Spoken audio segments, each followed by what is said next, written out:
You are listening to Nat Turner Library Radio, featuring authors Michael Muhammad and Khalifa Muhammad. Nat Turner Library Radio.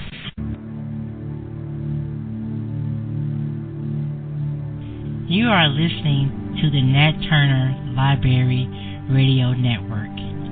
If you are offended by black people discussing our suffering, black people discussing our struggle, and black people talking about solutions to our problems, then this show is not for you. You have been warned.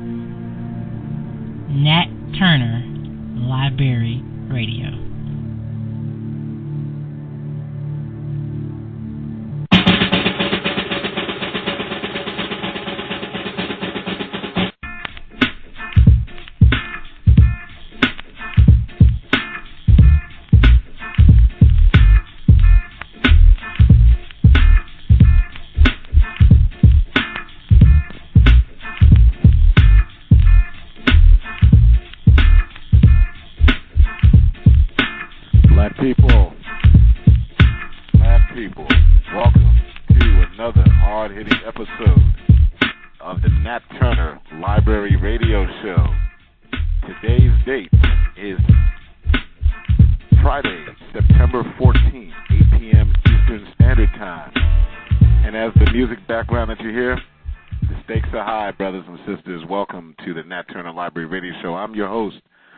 Michael Muhammad, author, executive producer of the Nat Turner Library Radio, under the auspice and guidance of Baba Khalifa, founder of the Nat Turner Library Radio Show. We thank Allah for his allowing me to be the producer of a show that he started many, many, many years ago, and producer. And I thank Allah for his dearly departed wife, Sister Rita Fard Khalifa. May Allah be pleased with her for setting the foundation of such a wonderful library to help our people and property.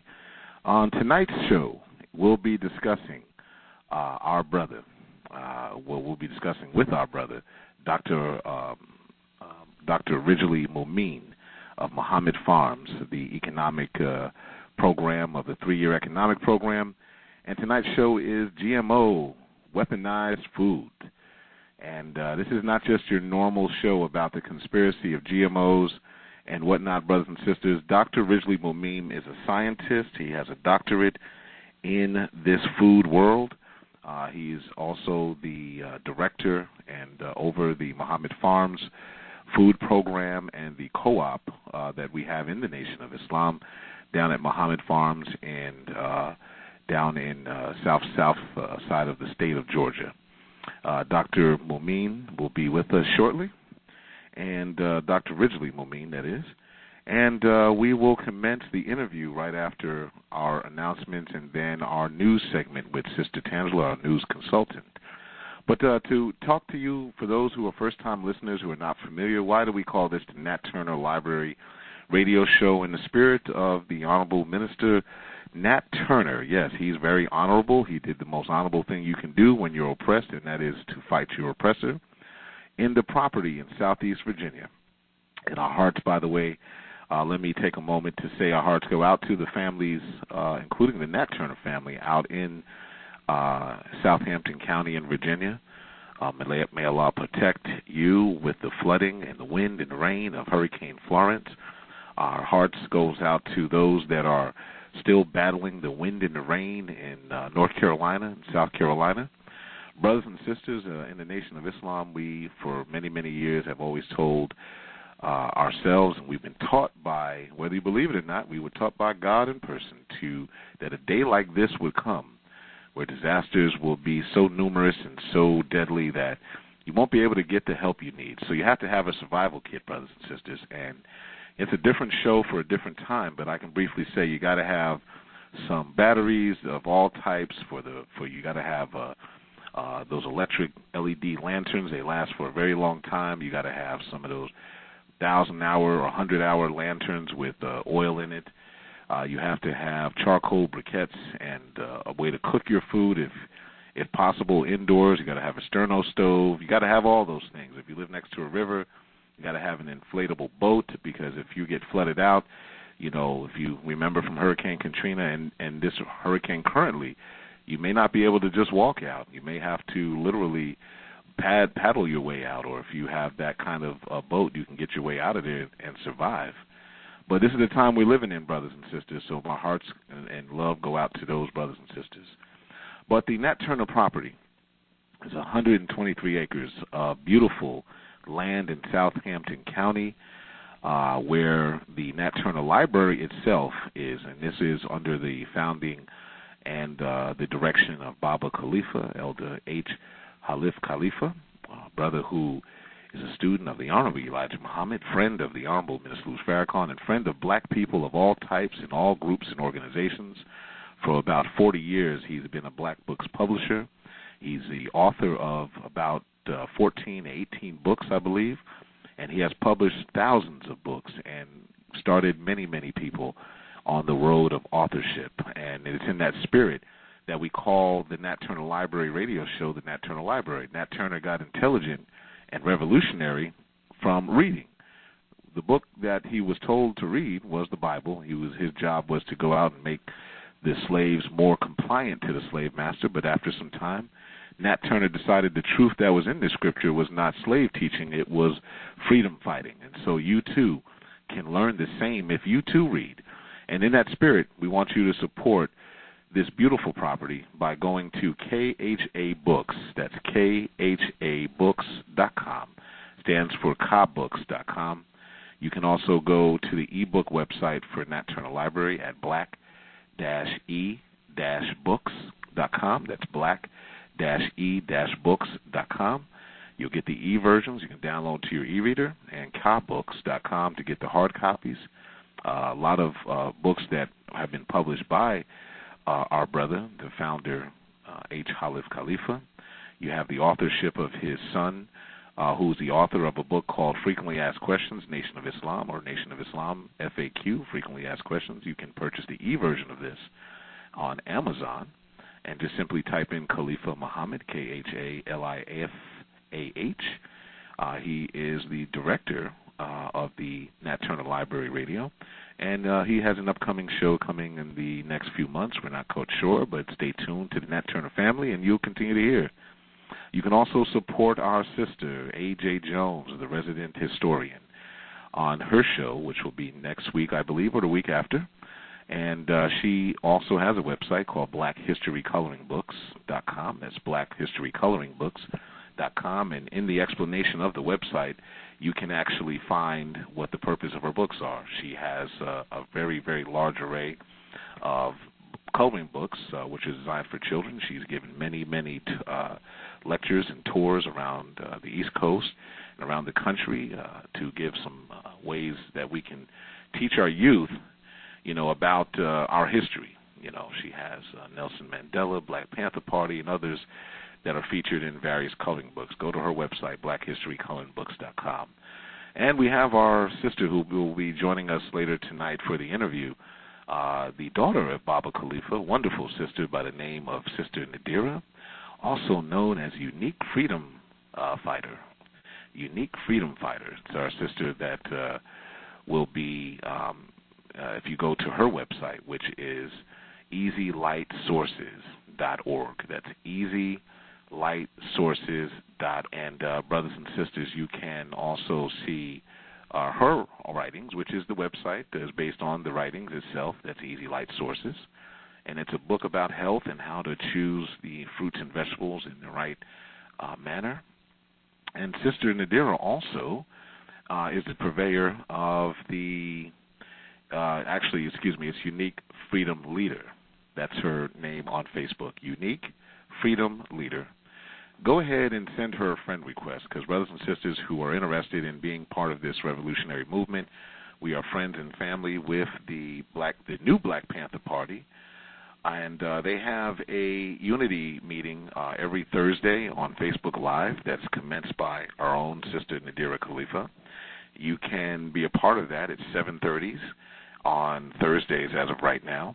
All you have to do is go to Facebook, type in Unique Freedom Leader.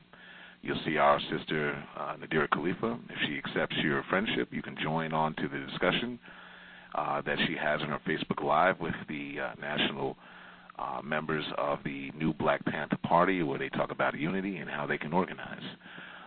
We believe in supporting all of those things that are pro-black and trying to help our people. So brothers and sisters, join on. Tonight, we're going to go through the news shortly with our sister Tangela. And you can follow us on social media as we discuss the news and many other things with Dr. Ridgeley coming up later on this wonderful show about GMO weaponized food.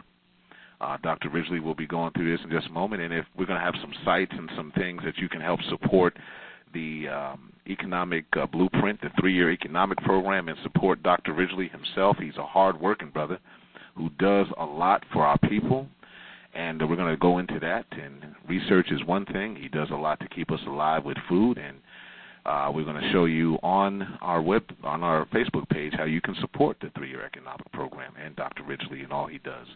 But to do all of this, brothers and sisters, we need you to go to Facebook, go and type in your search box. Type in Nat Turner Library Radio. You're going to see a photo of all of us. Myself, holding the Final Call newspaper with my red bow tie, star and crescent. You'll see to the left of me my brother, director of the Nat Turner Library, our resident student minister, Brother Khalifa Muhammad, son of Baba Khalifa, and underneath you'll see Sister A.J. Jones, Sister Nadira, Sister Tangela, and our resident arts and culture specialist, Brother Yehoshua. And to the right you'll see the founders, Baba Khalifa and his dearly departed wife, may Allah be pleased with her, Sister Rita Fard Khalifa. And on Instagram, you just simply go to type in the search box the number 6, the letter X, method, all one word, 6X method. And that's how you can follow the Nat Turner Library Radio. On our post, we have tonight's podcast and interview. If you weren't able to get to it live, you'll be able to listen to it there. And if you're on Twitter, go to the letters NTLR-radio. Stands for Nat Turner Library Radio-radio. But again, on Twitter, type in NTLR-radio. You can also support the host tonight. That's me, Brother Michael Muhammad, your brother, who's here to help you. I am an author of a book called Checkmate, The War for the Black Mind. Those who know me know it's a research study into the mind of how black people, from a historical perspective and a scientific perspective, were manipulated and controlled since the beginning of time.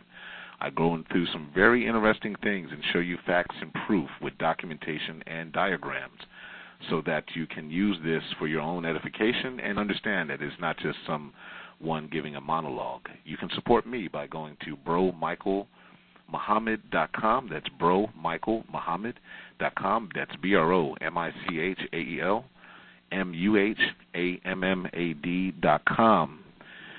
And brothers and sisters, if you want to get the e-version of my book, you can go to Amazon and simply type in Checkmate, The War for the Black Mind, Part 1, The Black Woman, or type in Michael Muhammad and look for that sister, the cover of the sister who's inflamed. She's a chess piece who's inflamed with the enemy on one side and the original man on the other, trying to help our sister.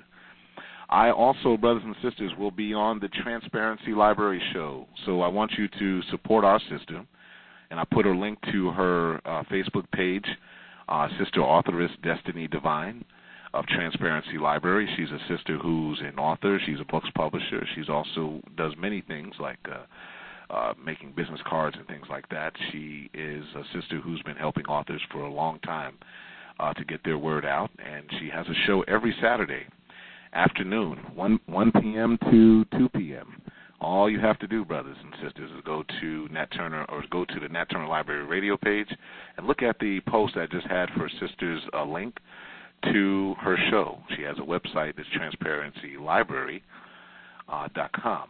And I'll be on her show as a guest to discuss my book, and I'll be taking questions from the audience as well about my book on October 6th at 1 p.m. to 2 p.m., and stay tuned to the call-in number, but you can go to Transparency Library there. Shout out to Dr. Alim El Bey from the from the More Science Brothers and Sisters. He was here in Atlanta last Saturday. My wife and I were in attendance, and Brother was giving the actual facts of a lot of things.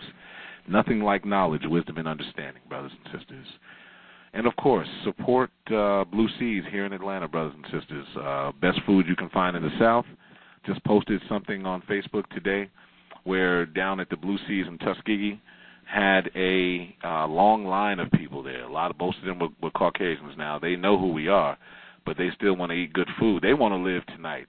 They want to live, so why not you, brothers and sisters? Support Blue Seas Restaurant. The one here in Atlanta is at 890 Joseph E. Boone Boulevard in Atlanta, 404-330-8818. There's new extended hours on the weekend. And so these are the things that you want to do to support your own and be yourself. So that way, brothers and sisters, you can live. Tonight's show, of course, is with Dr. Ridgeley Mumeen, GMO, Foods Exposed. Mr. Mohammed. Yes? It is time for the news with Sister Tan. Oh, and it is time for the news with our resident news specialist, Sister Chancellor. Are you there? Well, Alaikum Salam, Sister Chancellor. Welcome to tonight's episode of the Nat Turner Library Radio. How are you feeling, Sister Chancellor? Well, it's good to have you again. This is the most popular news segment of the show, turns out. The interviews are good, but everyone loves the news. So, Sister Chancellor, tell us what's going on. Greetings, family. First up on the news, we have an article from USA Today. Oscar De La Hoya plans to launch a bid to run for U.S. president in 2020. All right, Oscar De La Hoya. Okay. Yes, he's the boxing legend Oscar De La Hoya said on Tuesday he plans to launch an unexpected bid for the United States presidency in 2020. He said that's the beauty of our nation. If Arnold Schwarzenegger can be governor, if Donald Trump can be president, then why can't a Mexican-American who won an Olympic gold medal, who's over 35, and a U.S. citizen run for president? That's right. Good question. Yeah, exactly. He says he enjoys huge popularity among the Mexican Americans and has captured the heart of the nation when he won his Olympic gold medal back in Barcelona. He had the 45-year-old said he would run as a Democrat during the next electoral cycle, and he believes his boxing promotion experience and personal wealth could help him obtain the necessary funding to sustain an actual tilt for the highest office. Well, if this fool, what's your comment on this? Honestly, when you look at the current climate we are in with Donald Trump being our president, you're probably going to see a lot more people coming out, celebrities coming out as well, because they have the thought process of now thinking that if Donald Trump can be president, hey, why can't I? So I think it is the next cycle in 2020 we will see a lot more of people stepping out trying to make a run for the president of the U.S. Absolutely. Well, Oscar De La Hoya, I don't know. Here's my thought, brothers and sisters. Instead of Mickey Mouse, Donald Duck, and everyone else running for president, what brother once told me, he said, my marriage counselor, he was telling me in his sojourn of dealing with people, you have to be qualified to be a husband or a wife. You can't just say you're a husband or wife because you're a man or a woman. Sure. So what is with leading people? You have to have some leadership skill set. You have to have some leadership ability. So I don't know Oscar De La Hoya, but I do know this. After this Trump fiasco, the requirements for leading any group of people, it could be a Cub Scout group, let alone a country, you have to have some ability to lead and have demonstrated that. I agree. But when you're dealing with the masses of people, just saying you ran a corporation successfully, he's trying to run this like a corporation. He's running everyone in the ground, and he's the enemy himself. So my caution to any of our brothers and sisters that want to get into politics, understand this. You have to first be a follower of something before you can be a leader. We see that problem in a lot of groups. A lot of brothers I run into say they want to lead this, they want to lead that, but they haven't led anything. They can't even lead their own households, the Honorable Ms. Luz Farrakhan said. So this is not in reference to Brother Oscar De La Hoya. I'm just saying in general. The problem with leadership is you have to be able to lead. That's true. And unfortunately, our next article also is from Independent.com. Kanye West announced his plans for the 2024 presidential run. So he said he's taking a serious thought about running for presidency in 2024. Poor brother. So we'll see what.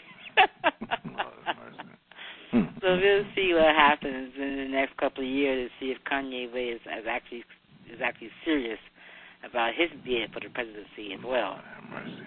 You're right. I know. What's your comment on that? I mean, it's Kanye West. I mean, Kanye West has been known for some controversial, statements in the past. So this being something that I don't know if it's a stunt or something, but we'll see what happens in 2024. Well, like I said about Oscar De La Hoya, a few weeks back, you read a news article, Reverend Al Sharpton said he might run again. Then another person told me they're running. Here's my thing. Before people talk about they want to run and do presidency or rule some country or, like I said, I'm in the Nation of Islam, I met some brothers telling me I can be minister. Well, okay, well, great. Before you do all that, get some training from you. Get some training, lead something, become a congressman, a mayor, or whatever. Become a city council person first. Right. I agree with you. I agree with you on that. You need to have some type of political office experience at least. Before trying to make a run for the president of the United States. Absolutely. What's the next article we got? The next article comes from DallasNews.com. Dallas officer Amber Geiger. Yes. Charged with manslaughter for shooting Botham Jean at his apartment. Amber Geiger, 30-year-old, was jailed Sunday in Kaufman County at 7:20 p.m. Her bail was set at $300,000. By 8:30 p.m., she was no longer listed in the jail log. Her attorney did not respond to a request for comment Sunday night. Geiger, who has been with the police department for almost 5 years, told investigators she mistook John's apartment at Southside Flats in Cedars for her own. Wow. John, a PricewaterhouseCoopers employee and native of St. Lucia in the Caribbean, was pronounced dead at Baylor University Medical Center. Wow. Well, brothers and sisters, I'm sure y'all have heard about this. It's on the cover. This is on the cover of the latest Final Call newspaper, by the way, brothers and sisters. Go to finalcalldigital.com or finalcall.com and make sure you support the greatest newspaper created for black people in the history of the planet. Killed at home while black. What's your comment on this issue? This story just unfortunately seems so many things seem so wrong with it. I'm just waiting for new developments to see what happens next. I think, it just seems very odd to me that his door would be ajar, his door would be open, that she would come to the third floor, to the fourth floor versus third floor where her apartment was at. The brother had a red carpet in front of his door, a red doormat. He obviously didn't notice that. This story just seems so odd. It has so many different pieces to it that just do not fit together. Absolutely. The police department, unfortunately, is well known for making a cover, so we'll see what the developments are in the next few weeks, in the next few months with this case. Yes, sir. Yes, ma'am. Before making any further comments on it. But it seems strange and it seems awfully fishy. Brothers and sisters, in the latest Final Call, our brother Jihad Hassan Muhammad on page 2 of the latest Final Call that just came out on Wednesday calls it just like you said, sister. He calls it a bizarre tale. It really is. I mean, come on. I mean, to come home to an apartment that's not yours and to shoot the first person you see don't even make sense. It just does not make sense. Yeah. So that being said, and I read a few articles here and there from different sources, and it just seems a lot of more information is coming out about this whole. She killed him. Yeah. Apparently, they may have had a relationship. Yeah, there's some things coming out. They might have had an argument. Yeah, you have some witnesses saying that. Some articles, some sources were saying that witnesses said they heard a woman saying, "Let me in, let me in, let me in." Yeah, that's what it sounds door, like. Then you had some people saying, some witnesses saying that there were that the leasing officer was just at his apartment a couple of days ago, saying that there was some noise complaints.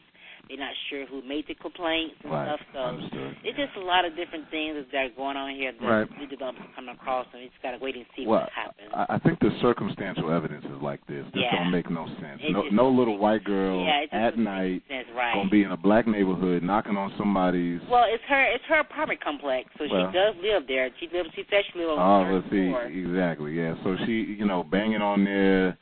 Then shoot the dude, and I'm like, this is not even, Yeah, it doesn't make sense. Right. So we know that girl killed that boy, or killed the brother, both of them, John. Yeah. We know the government, but I think the enemy has to understand. And next week's show, by the way, I just want to acknowledge real quick, Dr. Ridgeley. I see you on the line. Thank you for calling in. We'll get to you right after the news and the commercial break, and we'll get commenced with that. So, brothers and sisters, Dr. Ridgeley is on the line. We see you. We'll get to you in just a moment. But, brothers and sisters, this is just another one of endless tragedies. Next week, brothers and sisters, tune in. I have the first of a couple of episodes coming up. Dr. Abdul Halim Muhammad from Muhammad's Mosque number 45 down in Houston, Texas. Dr. Abdul Halim Muhammad, who has a doctorate in city planning. He's going to talk to us about the viability and the reality of what separation looks like. And after that, the week after that, I got a commitment, Sister Tangela, from Dr. Ava Muhammad. Yes. Who is on tour right now for separation, and she's having town hall meetings to see what the people in our communities are talking about it. Right. So this has to happen now. It does. And this is just another example. So what else you got? Next article comes from yourblackworld.net. Tyler Perry launches lawsuit reward over case of 2 missing Florida men. Even if they're not directly affected, sometimes celebrities use their platform to try and call attention to social issues and injustices. This is what Tyler Perry is trying to do. He's partnering with prominent attorney Benjamin Crump to launch a lawsuit against the former Florida sheriff deputy connected to the disappearance of 2 minority men almost 15 years ago. Wow. Yeah, apparently Sheriff Collier County Deputy Steve Calkins was responsible for the death of Terrence Williams, a black man who had disappeared in 2003. Calkins was the last person seen with Williams after picking him up after his car broke down. Yeah, it is. Calkins was also the last person seen with Felipe Santos, an illegal immigrant who disappeared after the deputy arrested him following a fender bender. Yeah. Yeah, so Calkins was fired after giving inconsistent statements about the cases and failing part of the polygraph test, right. But no evidence has been publicly presented that could warrant his arrest. So apparently Calkins is still free right now, and there hasn't been any developments. There has been no leads in trying to figure out what happened to these two minority men been missing. Original men. Calkins. Original men. Yes, original men that have been missing here in Florida. Okay. Tyler Perry has offered up a reward for any additional information, $100,000 reward for any additional information. What's your comment on that, Sister Tangela? My comment is that I'm just thankful that our brother Tyler Perry has stepped up to offer an award, and hopefully if anyone has any more information, they will actually contact the local police and offer that information up. Well, brothers and sisters, as I said before, I don't care what we have to put our petty differences aside for some of these things. I've heard a lot of people in the conscious community say Tyler Perry this, Tyler Perry that. The minister said, about Tyler Perry some time ago, he said, the brother played this role of Medea because he couldn't find nobody else to do the role better than him. And he's bringing tribute to the matriarch family or the matriarch understanding or the big mama concept that the black community has.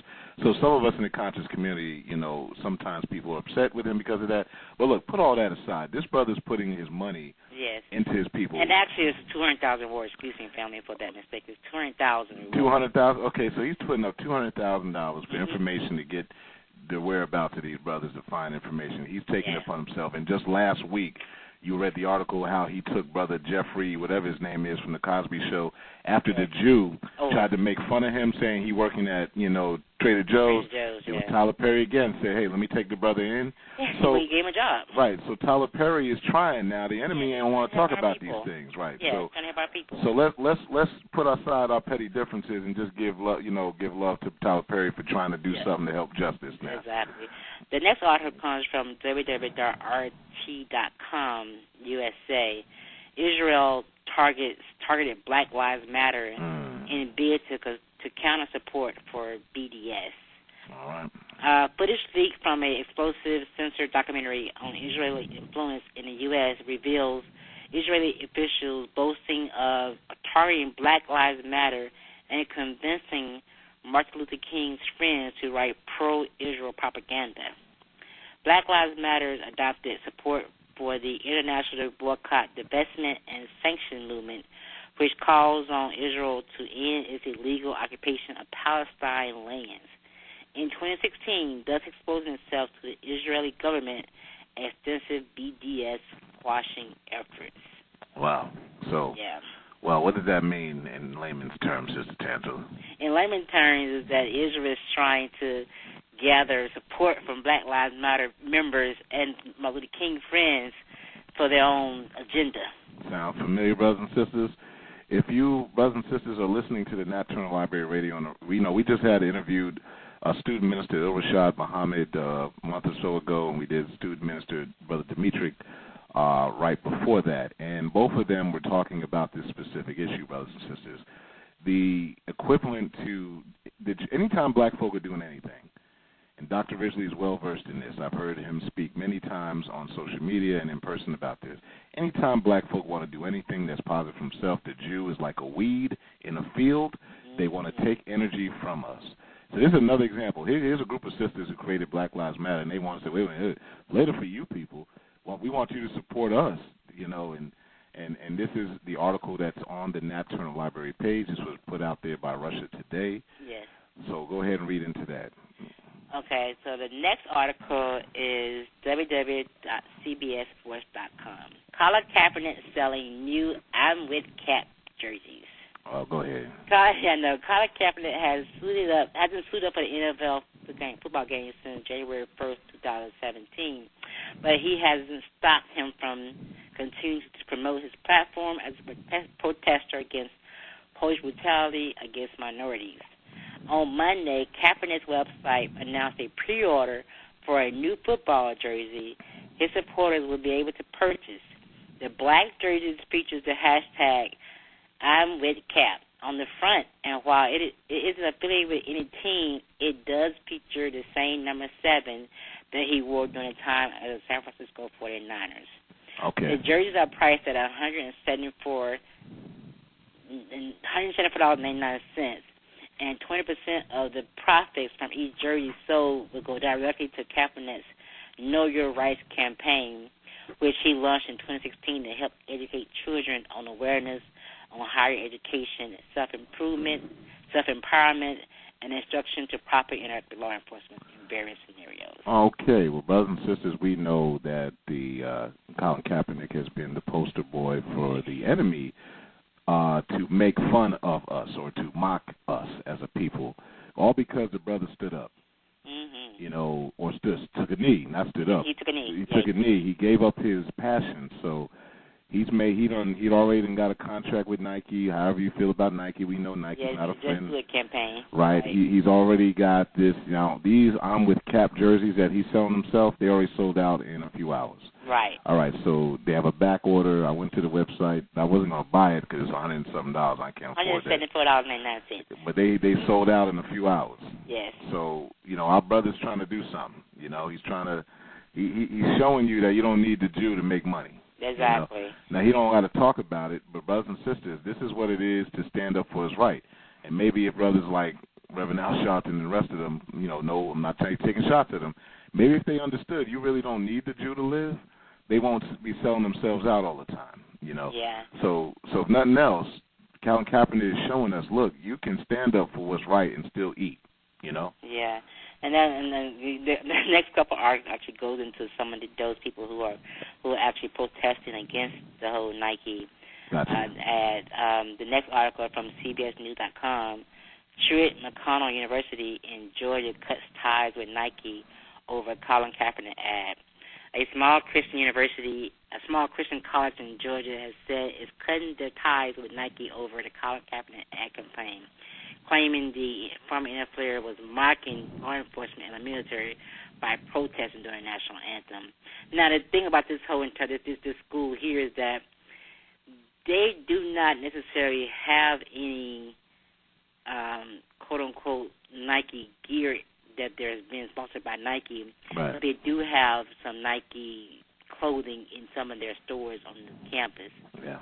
So that's their boycott of Nike for that. Well, you know, I have a saying, Sister Tamsa, and it's like this.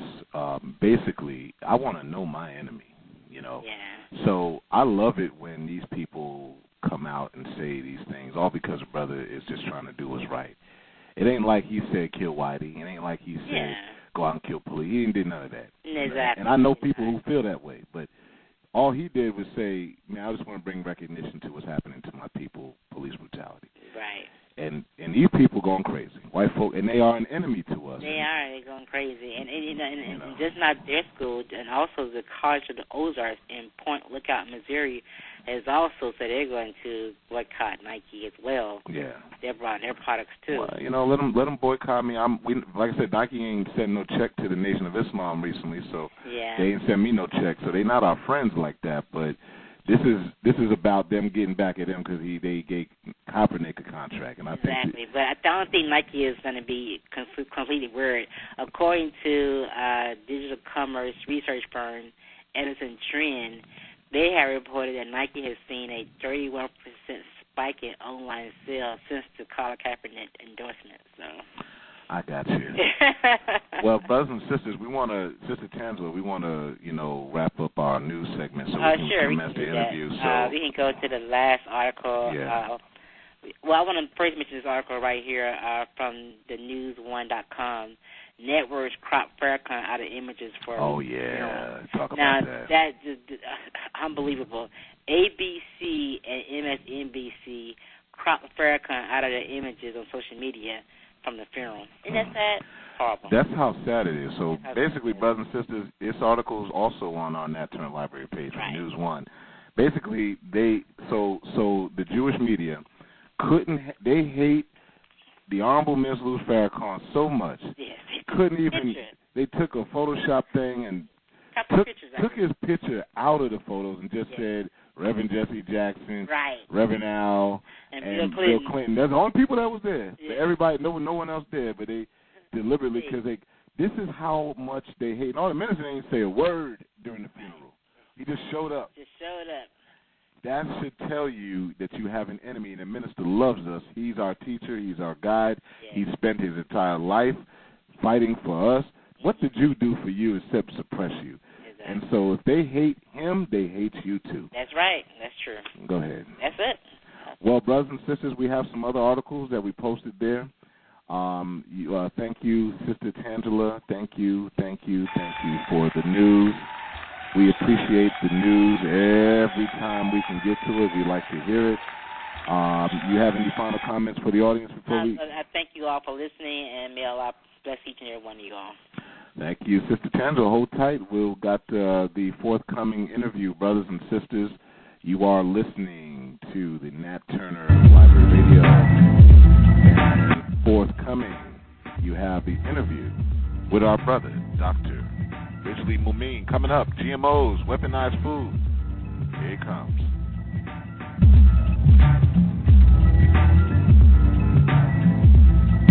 Nat Turner Library Radio.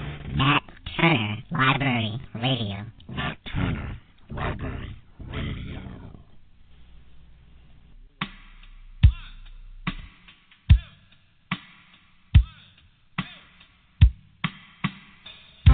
Peace and love, family. A.J. Jones, author and illustrator of Black History Coloring Books.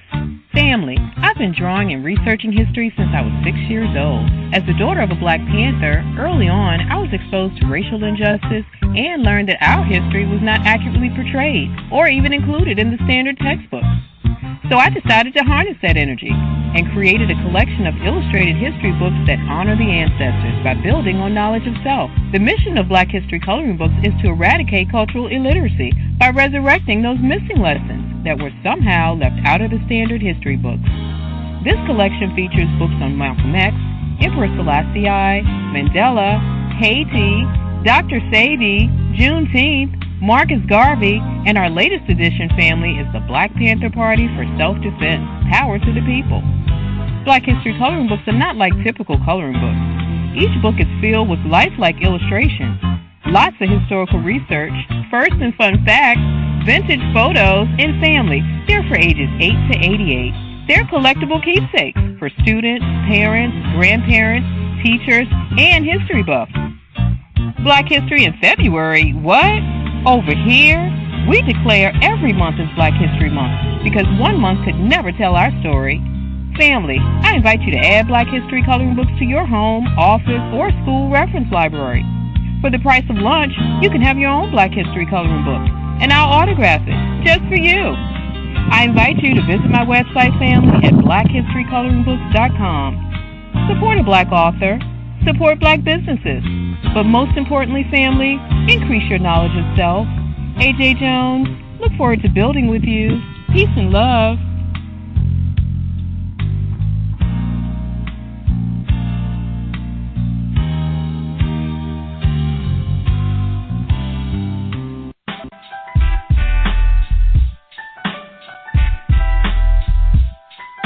This is your brother here, Brother Michael Muhammad, executive producer of Nat Turner Library Radio, and your brother. That's Checkmate, The War for the Black Mind, Part 1, The Black Woman. Did you know that the black mind has been under attack since the creation of the Caucasian 6,600 years ago? Ever wonder the connection between a black hole and the power of black women? Did you know that there is a mathematical connection between black people and the blackness of the universe? Want to know the true purpose of the women's liberation movement in the 60s and the original one that was in the late 1800s? What is the Louisiana-Mississippi Syndrome? Again, that's the Louisiana-Mississippi Syndrome. All of this and more in Checkmate, The War for the Black Mind, Part 1, The Black Woman. This is my first book, and this will not be the last. Go to the website, bromichaelmuhammad.com. That's BROMICHAELMUHAMMAD.com. You can also go to Facebook and type in Checkmate, The War for the Black Mind, and call me direct if you would like to book any engagements or anything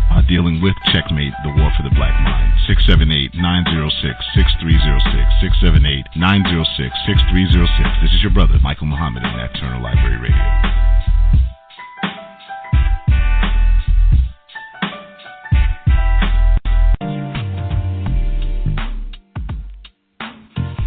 Peace, you guys. It's Nadira here from Easy Light Sources.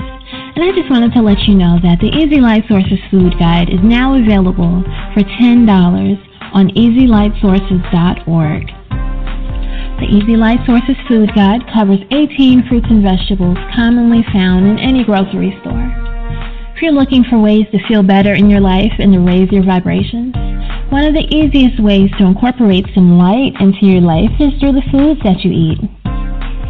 If you're interested in going into a plant-based lifestyle, the food guide also has your back with a few essays in the back and a few recipes to help get you started.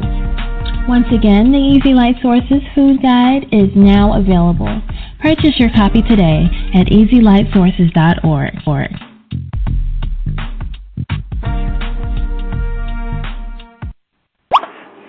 Stay tuned for Nat Turner Library Radio.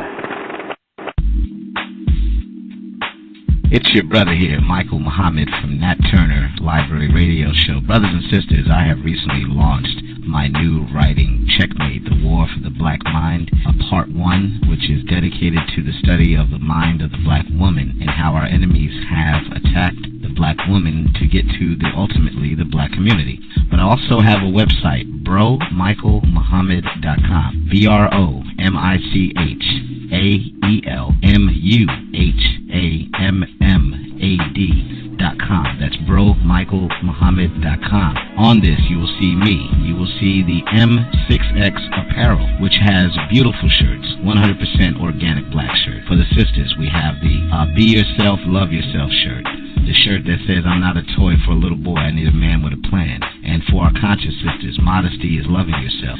When you disrespect women, you destroy the future for everyone. We have the shirts of 100% organic black, which gives all the attributes of our organic black man and woman. We have Honor Thy Mother and Thy Father. We have the 100% black God shirt, one of the most popular. We have the Know Your Enemy shirt with the atrocities that have happened to the black man and woman of North America on the back. We also have the Checkmate book cover shirt in many different colors. We also have fragrances are available. You just simply have to tell me which one you need. And these are all the things you can find on BroMichaelMuhammad.com. That's BroMichaelMuhammad.com. The website, you can go to it from your e-reader, you can go to it from your tablet, you can go to it from your PC. You can also reach me directly at michaelasia33@gmail.com. It's michaelasia33@gmail.com. You may also call me direct at 678-906-6306. Peace.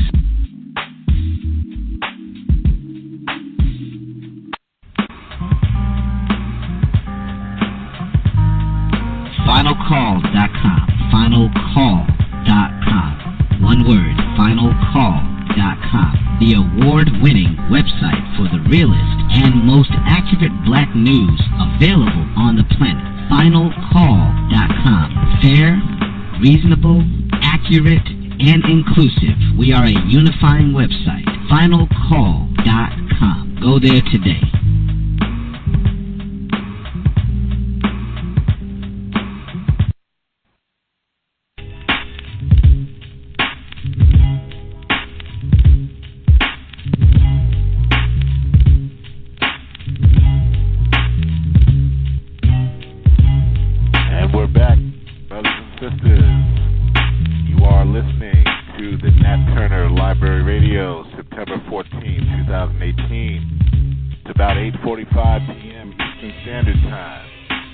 Today's show, GMO foods, weaponized food. Brothers and sisters, we have our brother, Dr. Ridgeley with us tonight. He has a doctorate in the subject, so, it's a brother I've met. I love this man. The Honorable Ms. Luz Farrakhan trusts him with the farm systems of the Nation of Islam, so you should too. Dr. Ridgeley, are you there? Yes, sir. Assalamu alaikum. Well, alaikum salam, Dr. Ridgeley, and welcome to the Nat Turner Library Radio Show. How are you this evening, sir? I'm fine, sir, and thank you so much for having me on your show. I've heard a couple of your programs. You get in some very powerful people. You bring a lot of good controversial information, and it's hopefully we can be as good and as controversial and correct as possible. Absolutely, absolutely. Part of your signal is going out on there, Dr. Ridgeley. Thank you. You. Okay, yeah, just a little bit of a little pixelization. So that's better. Yes, sir. Praise be to Allah. Thank you, beloved.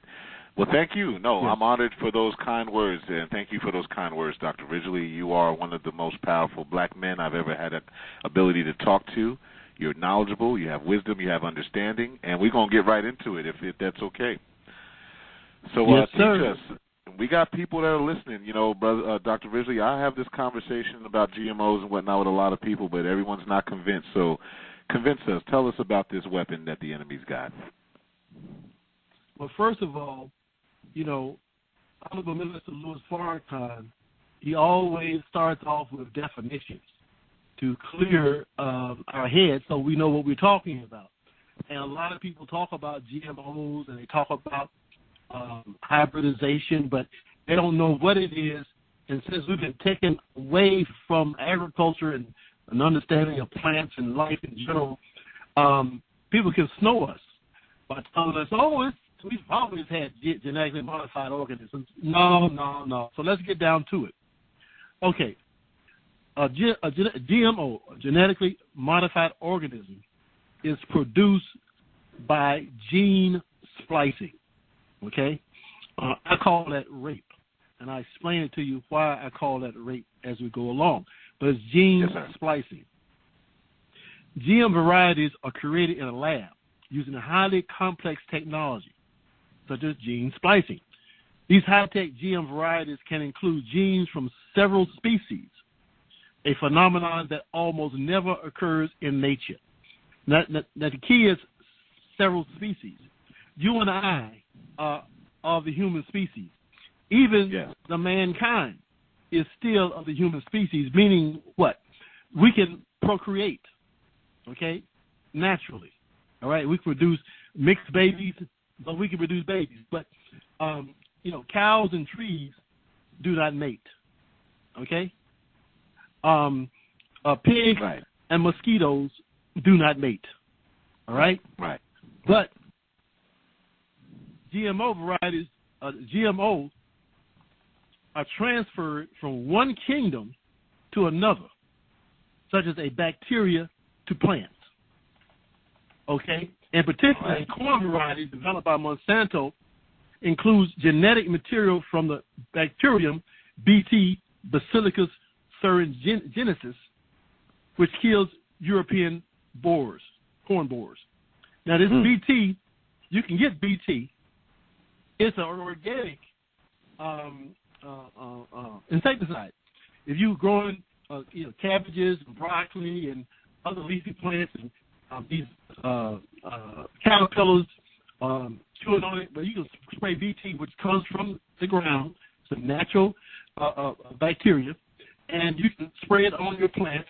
And when the bug eats it, it dies, but it does not affect the human being. Full-grown bug. Okay, I think Dr. Ridgeley, we had your call drop on us. Brothers and sisters, Dr. Ridgeley will be back in just a moment.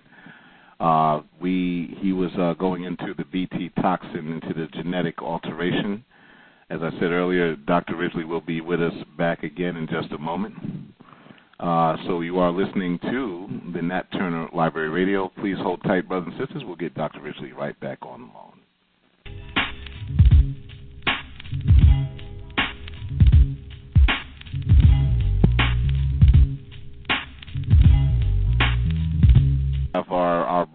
We have our brother Dr. Ridgeley back on the line. You do know this is a very good subject, brothers and sisters. The enemy don't want us to talk about this. So please bear with us as we go through these technical difficulties, brothers and sisters. Dr. Ridgeley, are you with us? Yes. Can you hear me? I can hear you fine. And continue where you left off. And we know the enemy's working. Okay. So continue. We're not going to let that stop us. Where did we stop at? Because, I was continuing to talk until I realized we were off. So where did we stop at? Well, the last thing I heard was the Bt toxin. The Bt toxin. Yeah. Well, the Bt is a toxin to just the insect, the butterfly, in its larval state. And this larval state is when it does all the eating of leafy greens. Okay? But the Bt compound is safe to spray on your crop, and it does not affect the human. That's why it is an organic insecticide that you can use if you're growing certified organic. So if you're eating certified organic, any type of greens or broccoli or cabbage, more than likely they use the Bt. But that's not the issue. The issue is Bt does not grow in corn. Okay? It grows in the soil. Well, they're taking something from completely different species, a bacteria, and then inserted it into the DNA of corn, something that would never happen in nature like that, okay? So that's what GMO does.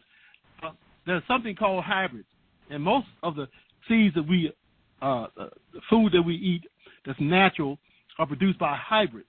Let me explain what a hybrid is.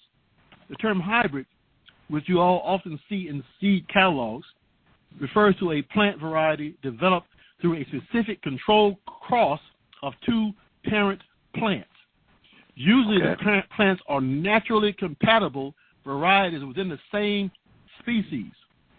This hybridization, or the crossing of compatible varieties, happens naturally in the wild. Plant breeders basically just steer the process to control the outcome. Now, in a plant, okay, animals, humans, animals, we have males and we have females. Then the male produces the sperm, the female produces the egg. You insert the sperm into the female. It goes into and it fertilizes the egg. That's how it's done with humans and animals.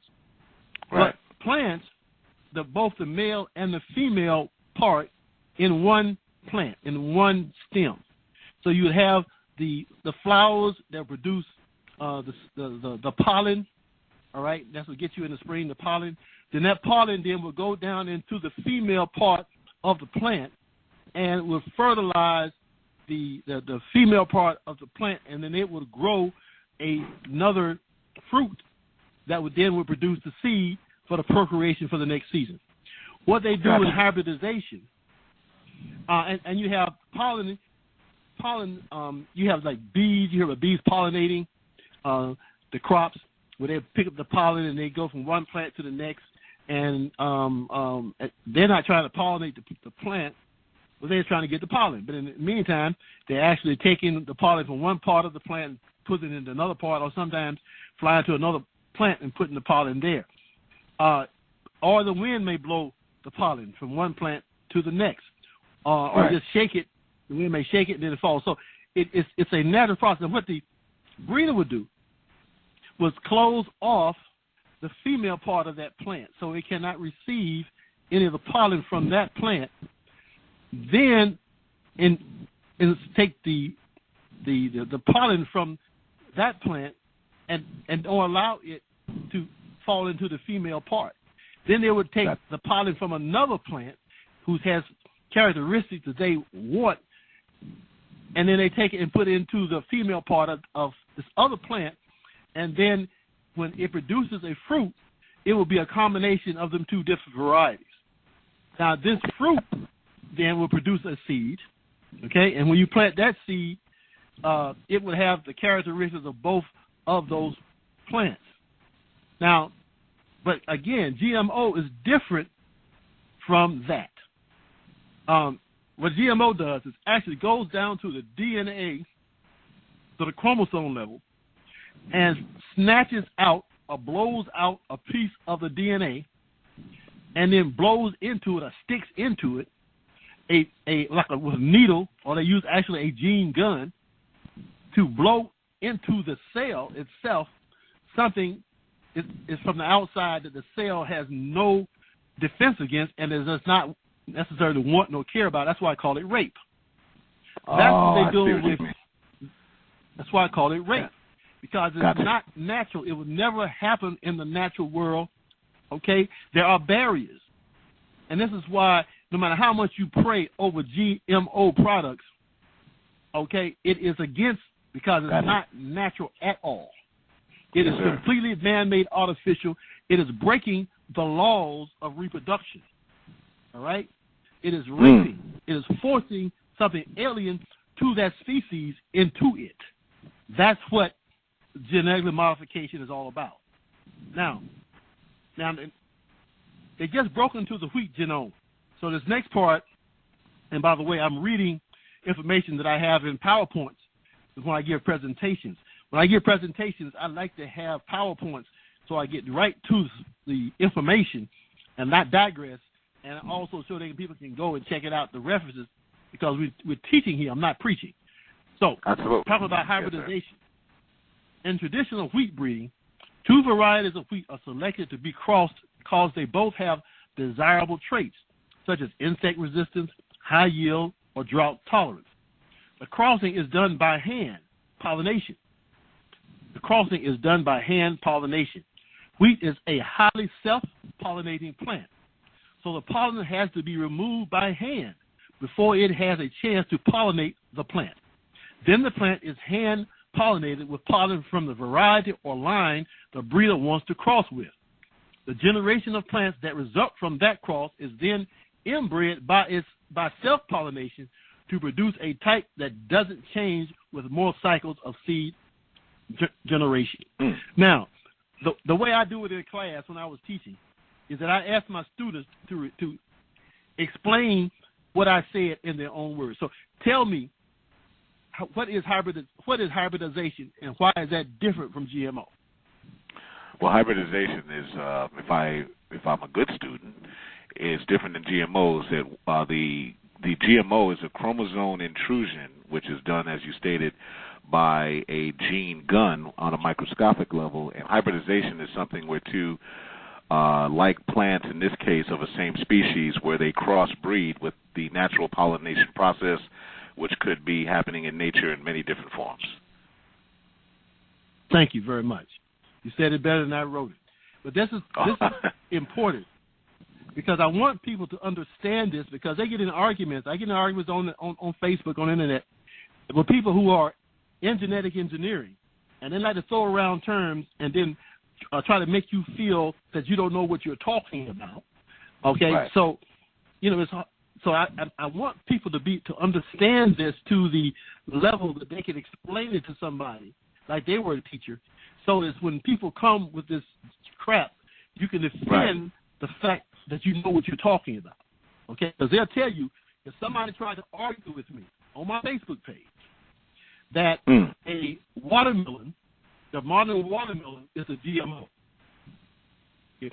Now, talking about the ones that don't have no seeds. Not talking about the seeds, but just watermelons in general are a GMO. No, watermelons were crossbred from cucumbers and squash, which are in the same class. They're called cucurbits. Not only are they the same species plant, but they're in the same very family called cucurbits. And we developed watermelons 8,000 years ago by continually crossbreeding to get this sweet water hole. That thing wanted for us a whole.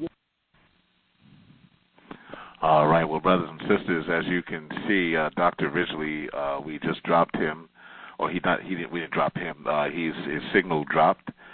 As you can hear, he'll be with us shortcoming, so bear witness with this technical difficulty. He is discussing the science of what Satan himself is doing to our genetically altering our food. So please bear witness wait with us in just a moment. We'll get Dr. Ridgeley right back on. 515-605. All right, brothers and sisters, I am back. This is your host, Brother Michael Muhammad. You're listening to Nat Turner Library Radio. Please excuse our technical difficulties. We were having signal concern with our brother, Dr. Ridgeley, but we have him now on the line with a more secure line. Dr. Ridgeley, are you there, sir? Yes. Can you hear me? Yes, sir. I can hear you fine, and we can hear you in the audience. So, brothers and sisters, forgive us. We got the technical difficulty resolved, I believe, for tonight. Dr. Ridgeley, you were mentioning the difference between hybridization and GMOs, and that's where we left you off at. Right. So we want people to understand the difference, so they have a chance to go back over this program to listen. All right, brothers and sisters, we had a signal drop there. As you can tell, they are working very hard to get Dr. Ridgeley to not expose what they're doing to us. So please hold tight. We'll get them back on just a moment, brothers.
and sisters, we are back on with Dr. Ridgeley.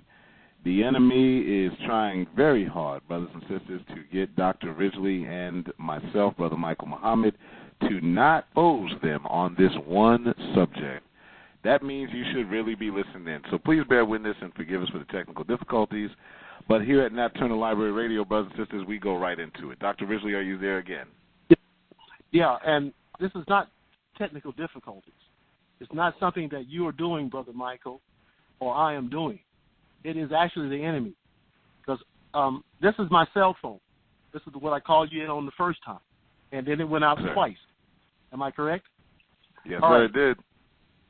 All right, and then I went to my house phone, which is a landline. All right?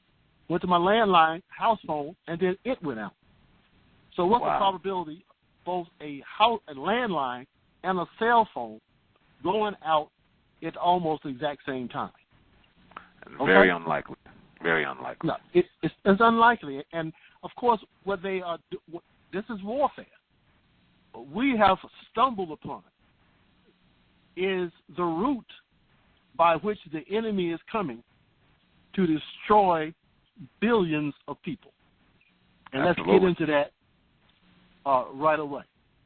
Yes, sir. I'm here. We're here. So there are 4 major crops that have been genetically modified. Corn, which is the number 1 crop grown in the U.S., 88% is genetically modified. 93% of soybeans are genetically modified. 94% of cotton is genetically modified, and 90% of canola is genetically modified. So why are they modifying those? Now, in 1996, they came forth with a GMO tomato. Okay? It was called the Flavor Saver tomato. But the problem with the Flavor Saver tomato is that it had no flavor. All right? So it failed the market test. Now, they have found that animals can tell the difference between genetically modified corn and natural corn. They have done studies to find that pigs, they had a choice, they would not eat genetically modified corn. If you put in a trough with genetically modified corn and then another trough with regular corn, the pigs would gravitate towards the non-genetically modified corn. The reason for this is in the creation, we were giving smell and taste not just to make you feel good, but to protect you from being poisoned. Right. So animals know the difference. We know the difference too, unless our senses are tricked. And this is how they tricked our senses. When they found out that we could taste the difference between a regular tomato and a genetically modified tomato, they knew that they had a problem.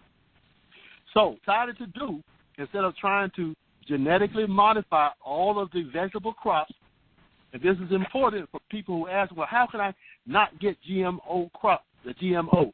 Most of your vegetable crops are not GMO. They started to work on some varieties of sweet corn, some varieties of yellow squash. They have been working on, but one way you can get out of not buying it is that they cost more money than the older hybrid variety. So if you're going to buy seeds, you go to a seed store, you get organic seeds or just regular seeds like from Walmart or Lowe's, and just get the older varieties and the cheaper ones. They would not be GMO. Okay? So yes, sir. They said it's not worth trying to genetically modify all the vegetable crops because when people eat that crop, especially raw, they go tell the difference. They said, but if you get the people away from cooking and get them to buying processed foods, then if you look on processed food, including whole wheat bread, you will find some genetically modified crop types in it. You will find in whole wheat bread, you will find soy flour. So go to the store, get a whole wheat bread, and look at the ingredients. Right. They'll have soy flour. Why do you need soy flour in whole wheat bread? Of course, you will have high fructose corn syrup for sweetener. Well, that's where your corn comes in. Okay? Then you might have a canola oil mixed in there. All right? Or cottonseed mixed in there. Vegetable oil. There may be cottonseed oil or canola oil. But you're going to have soybean and corn mixed in with whole wheat flour. But any other processed foods, even the processed meats, you would find they insert soy or they insert corn or lecithin or other different names that is, in fact, corn or soybean, a derivative from the corn or soybean. They call it these different names. But if you look up the names, then you'll see where they come from. Take the time to look up the names of the products on the back of the package, and you'll see where they come from. So all of your processed foods are going to have one or more of these genetically modified organisms. And you will not be able to taste the difference because you also will notice they have a whole bunch of natural and artificial sweeteners or natural or artificial flavors. So they're able to cover up the taste that you might detect with your tongue by tricking you by putting in artificial flavors into your food so you cannot tell that the GMO was there. Understood. Then Whole Foods was going to, this year, they were going to label all of their products as to whether they had GMO ingredients or not, until Amazon bought out Whole Foods. Now, Amazon now owns Whole Foods, and Amazon said, well, we are not going to label all the products that have GMO on it until we get a better understanding of the federal government, U.S. Department of Agriculture regulations on the labeling issue. Now, I went to the website of the U.S. Department of Agriculture to see what are the requirements of labeling genetically modified organisms as a part of the ingredients of your product. And it states that if you have, now when you look on the back of a processed foods, you have on there the major ingredient would be the first one. So for whole wheat flour, the first thing you would expect to be is flour, as whole wheat, because it should be mostly whole wheat. Then you have a whole bunch of other products. Okay? Right. They say now, as long as the major product is not GMO, you don't have to tell whether any of the minor products that are in the ingredients are GMO. Wow. Say that one more time. Okay. Please.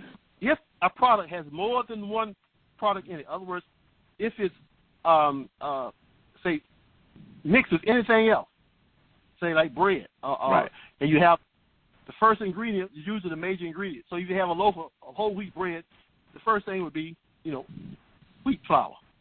But then it has other ingredients.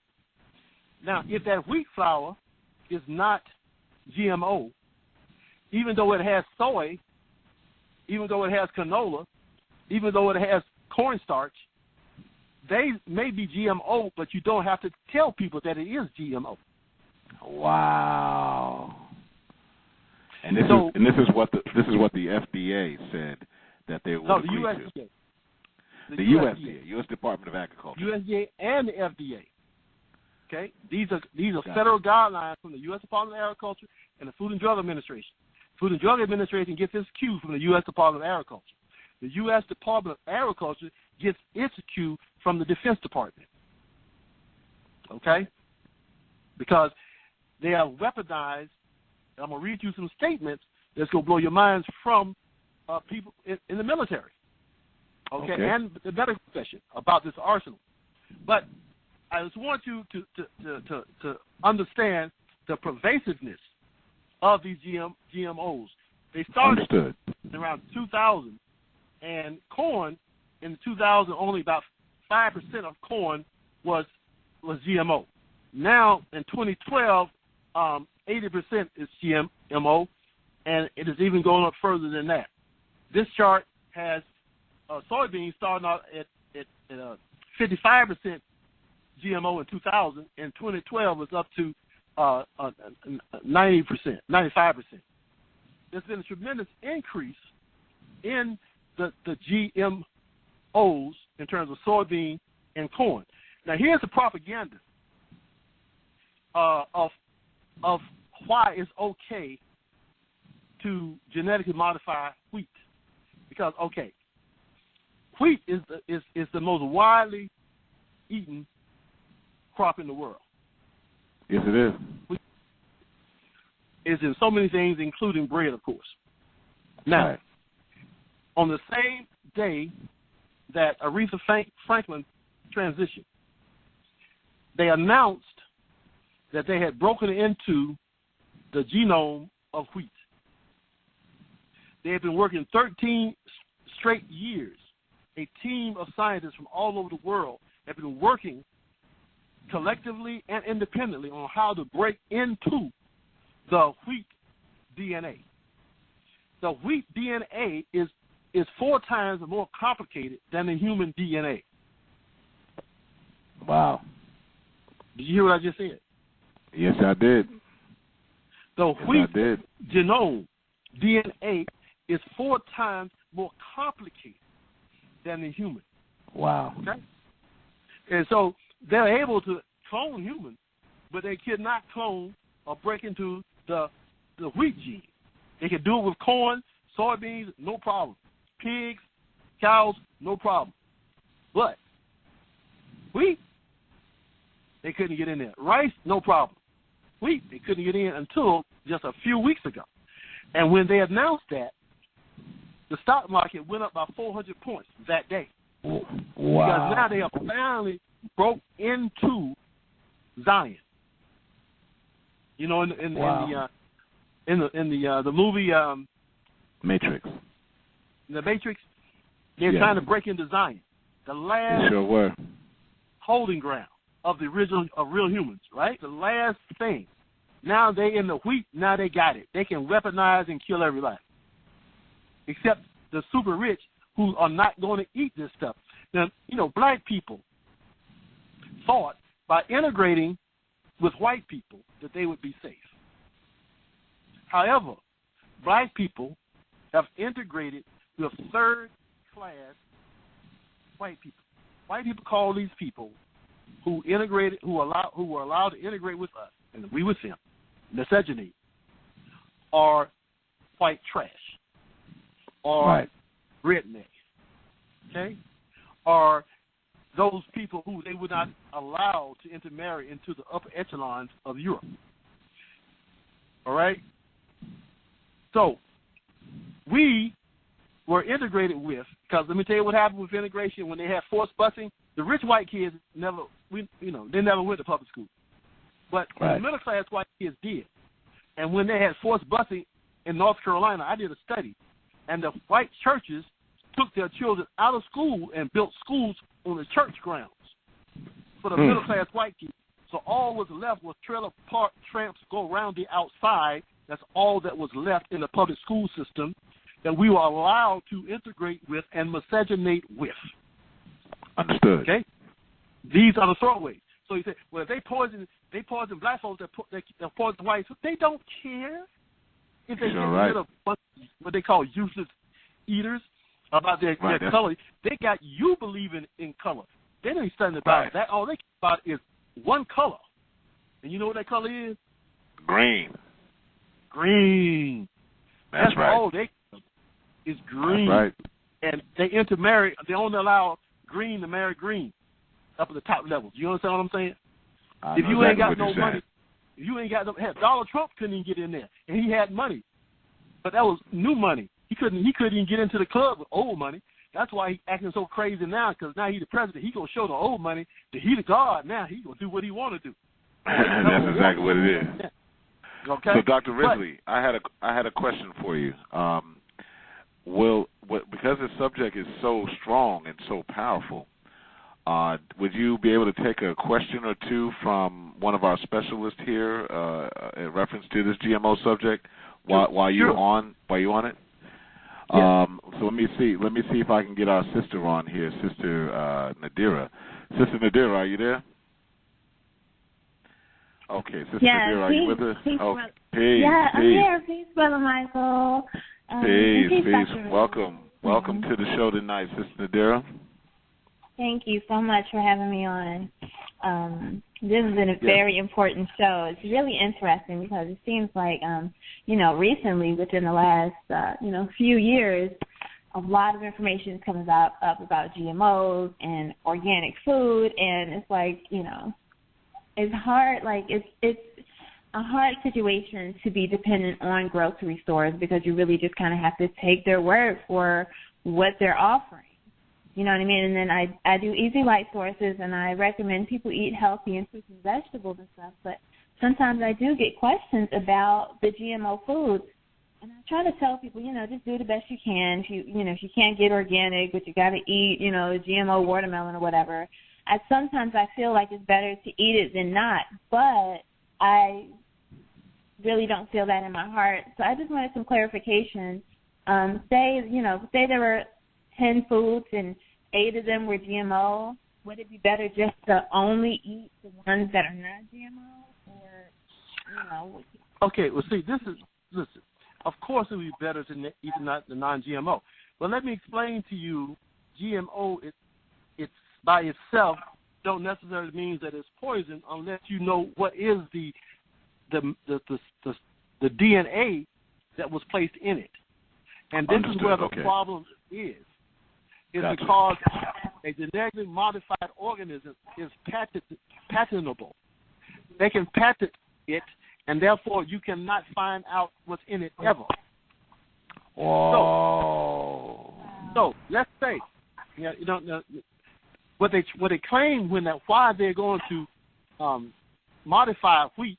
They say that the object of mapping the genetic code or genome of wheat is to find the location of genes that are beneficial through increasing yield, protecting the plant from insect or disease pressure and other stresses such as drought, heat, and frost. Okay, that sounds good. So let's say they do find something that, in fact, can increase its ability to produce and to protect itself against insects or disease, pressure, or drought. Fine. But put in one gene, they can put in another. Right. There is a gene that was produced by a company called Epicite in 1999 that was produced from women who had an antibody that killed sperm.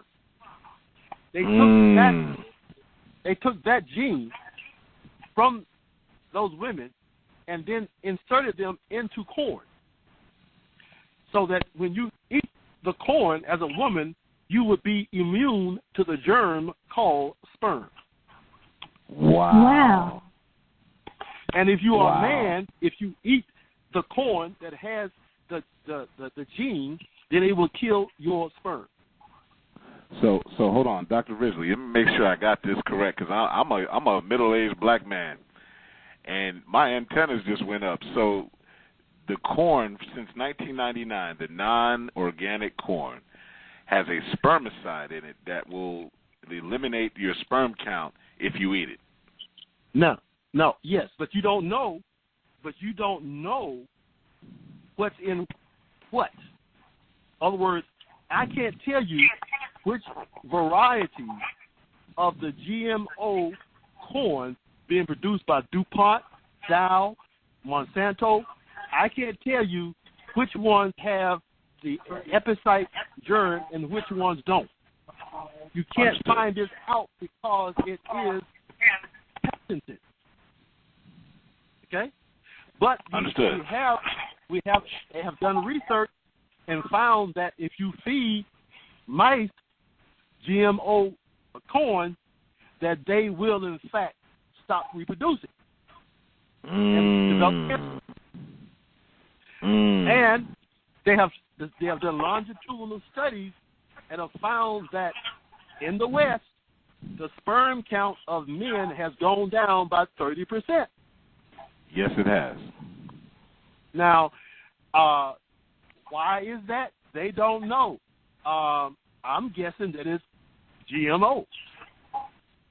Okay. So, well, now, if I may interject, Dr. Ridgeley, to your point, and brothers and sisters who know me, they know I don't mind sharing the truth of myself because it helps people. I had a problem with testosterone levels about a decade ago, but I also was eating a lot of corn, GMO-based corn products. Didn't know it at the time. And when I stopped eating the GMO-based corn products, over a year or two, my sperm count or testosterone levels, started going back up. That's my own personal testimony. So now the voice you hear, Brother Michael speaking in, it was a lot lighter 10 years ago. You know and that's the truth. But see, when I eliminated that GMO anything, that's when it started coming back. I became the black man again. So just to your point, yes, sir. Well, now to what you just said. Now, let me. This is some deep stuff because now listen very carefully. Supposedly, once you are infected with this spermicide, irreversible. But you just said that you reversed at least one part of the process, right? Yes, just a little bit. My levels didn't go back completely, but they came back more than what they once were.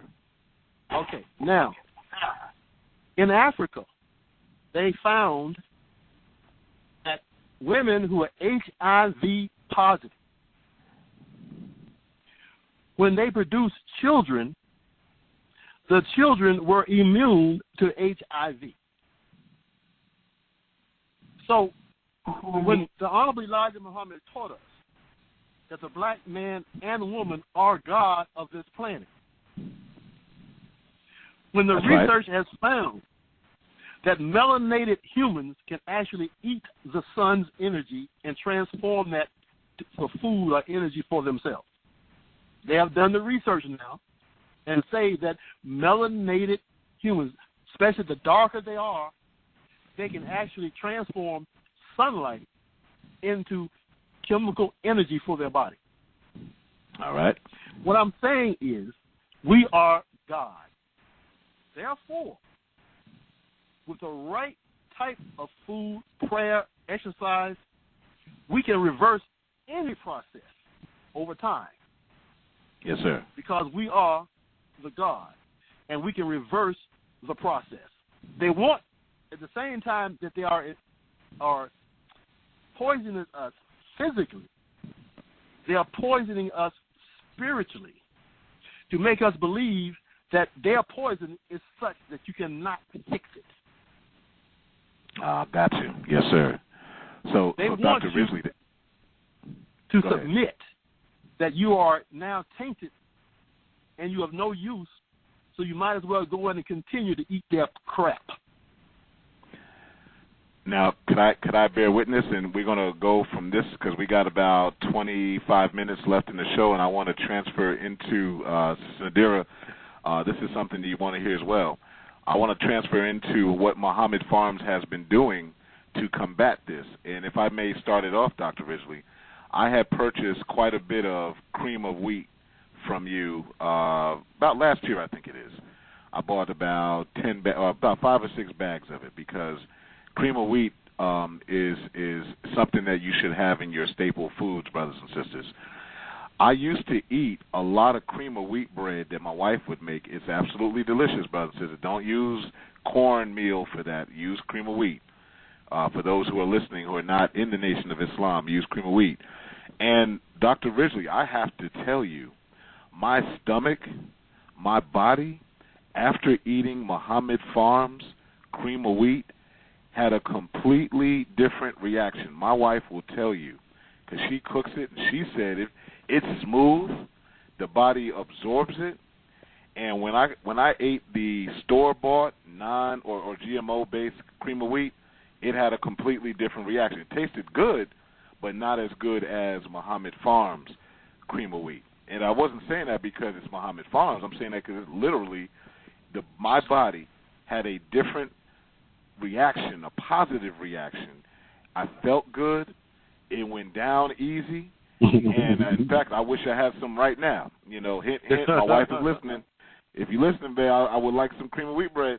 But the reality is Muhammad Farms is doing something to combat this. And I'd like you to tell us, because the people ask the question, what can you do to combat this? So what is Muhammad Farms doing? And I know you're doing a lot. Yes, sir. Well, one thing is we first start off with non-GMO seeds, okay? But yes, sir. We save our seeds. In other words, we grind some of our seed, some of our wheat berries, into flour, into cream of wheat, and also make a muffin mix. But we save enough of it to plant the same acreage over the next year. This is what farmers have been doing for millions of years, saving seed, eating a portion, saving enough to grow the same acreage for the next year, so that it is a self-sustaining system. So this is what we're doing at Muhammad Farms. We start off with non-GMO seeds in the first place, then we save the seeds to grow for the next year.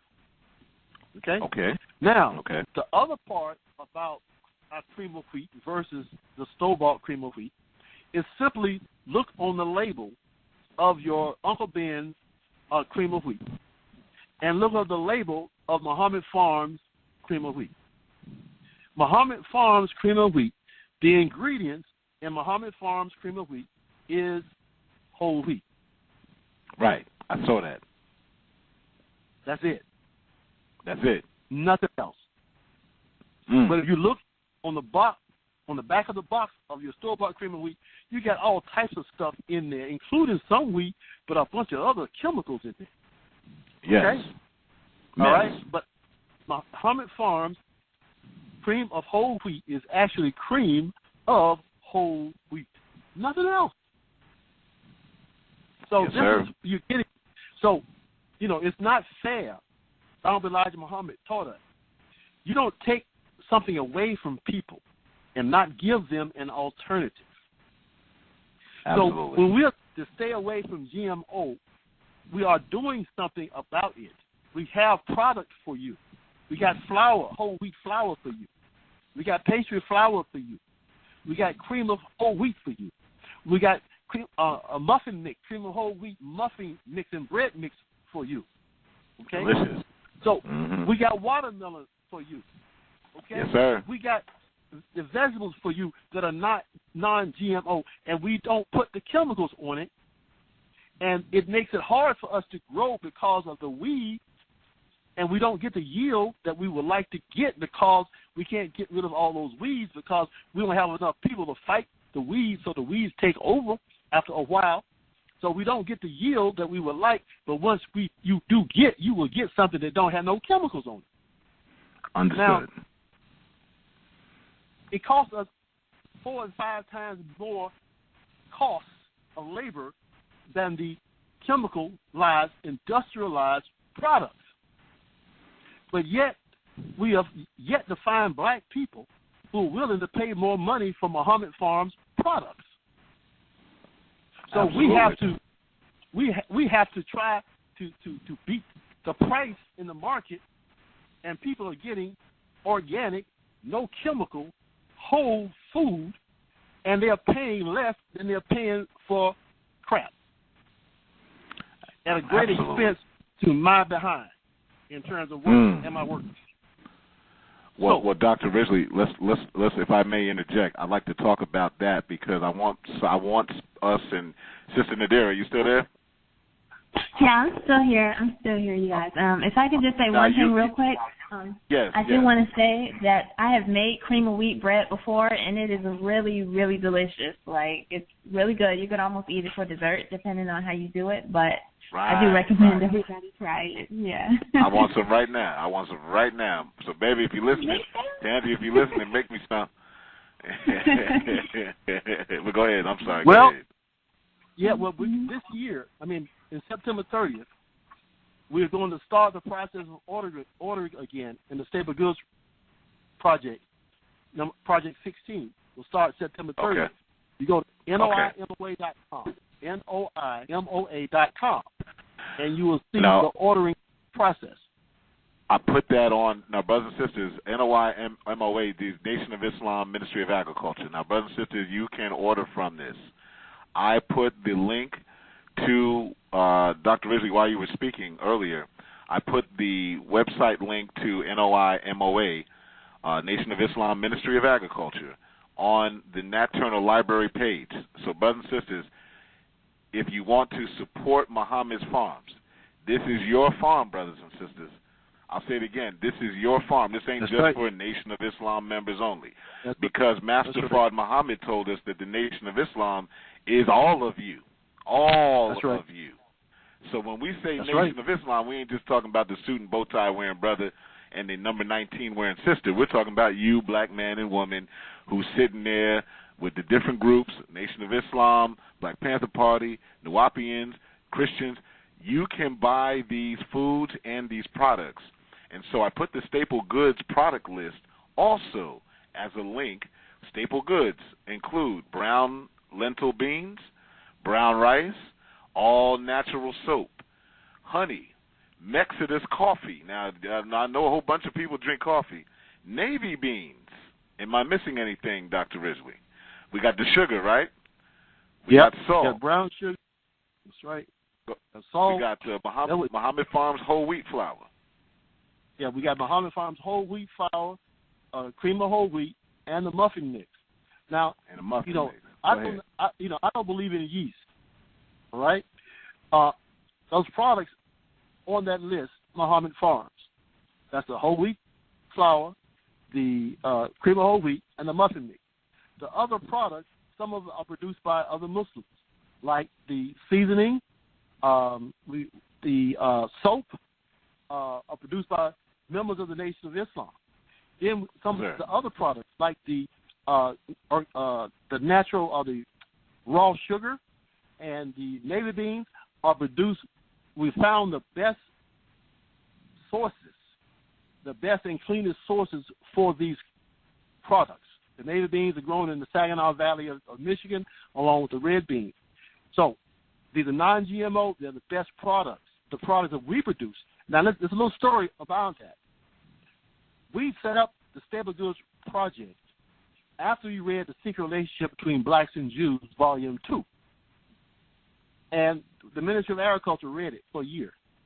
And then we decided to do the Staple Goods Project because we learned from the Jews that you set up the market first and then you produce. So we needed to move the whole wheat flour. We couldn't get it moved because people were not baking that much. But if we put around that whole wheat flour, your navy beans, your brown rice, etc., then you can get up enough in a box, 500 pounds, that we can ship it, LTL, over the road. Otherwise, it was to send a 40-pound box of whole wheat flour, weighing 40 pounds, price $35. Right. To send it cost $70. It makes sense. Right. I mean, just to send it. So that means that you would be paying $100. Right. Okay, but instead, by us putting these other products around it, you get the whole wheat flour for $35 for 40 pounds. Okay? Because we put the other products around it, get the weight up, so logistically we can get them moved. All right? Understood. Yes, sir. We learned some good things from the Jews. First, you take care, you control a market first, then you produce for that market. Instead of you buying the land and not having anything to do with it because you don't have a product that you can sell. You produce a product, then you sit around, you go to the farmer's market, try to get people to buy it, et cetera, et cetera, et cetera, and it spoils on you and you can't sell it. You first develop the market. Absolutely. So, Dr. Ridgeley, I put that on there. Real quick, Dr. Ridgeley, hold tight for a moment. Sister Nadira, did you have another question for Dr. Ridgeley? I did have one more question I just wanted to ask about the water that we're drinking. Is there such thing as GMO water, or, what's the best option as far as that goes? Well, your best option is you might as well get distilled water in the bottles versus paying more money for what they call spring water, because they're lying, using regular water and distilling it. So you best just well get distilled water, unless you got your own well. We at Muhammad Farms, we got our own well, so okay. But most of you don't have that. So you just have to take a chance of what you got. But remember, understood. For 3 days out of every month, you're supposed to fast. And this will help clear yourself of these toxins. But the best solution and the only solution to solve all these problems is get the hell out. That's right. Separate. Come to these 8 states, buy you some land. As a group, right? Not just individuals. Buy us some land. Let's grow our food. Let's take water from our own ground and let's distill that water and spread and sell that water.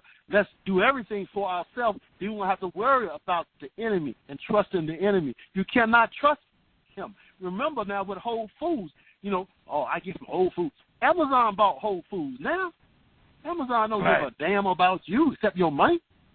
But no, Whole Foods, I eat Whole Foods. So a black farmer comes to you, is it organic?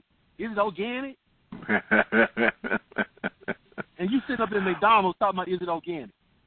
Okay? That's right. Your best bet is to buy raw vegetables and go home and cook it. Okay? That's right. Cook. I know that's right. Cook from scratch. Instead of buying anything that's been tampered with by the white man and his system. That's right. And,